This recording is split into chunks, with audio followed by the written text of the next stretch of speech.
പുറപ്പാട് പുസ്തകം 23 അധ്യായം 2 വാക്യം.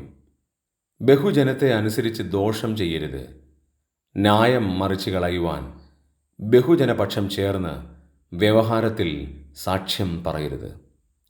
ദൈവത്തിൻ്റെ വചനം നമുക്ക് മുന്നറിയിപ്പ് നൽകുന്ന വചനമാണ്. ബഹുജനത്തെ അനുസരിച്ച് ദോഷം ചെയ്യരുത്. ഒരു പക്ഷേ ദോഷം ചെയ്യുവാനുള്ള കാര്യത്തിന് ആളുകളുടെ ബഹുഭൂരിപക്ഷ അഭിപ്രായം അനുസരിച്ച് കാര്യങ്ങൾ ചെയ്യരുത് എന്നർത്ഥം. പിന്നെന്താണ്? ന്യായം മറിച്ച് കളയുവാൻ ബഹുജനപക്ഷം ചേരരുത്, ചേർന്ന് വ്യവഹാരത്തിൽ സാക്ഷ്യം പറയരുത്. ഒരു ദൈവ പൈതലിൻ്റെ പ്രമാണങ്ങൾ എത്ര ഉന്നതമാണ്!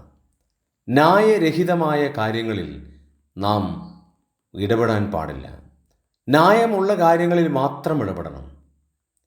മാത്രവുമല്ല, മറ്റുള്ളവർക്ക് ദോഷം വരുന്ന ഏതെങ്കിലും കാര്യത്തിന് നാം കൂട്ടുനിൽക്കുകയാണെങ്കിൽ അത് വളരെ പ്രതിബന്ധത്തിന് കാരണമാണ്.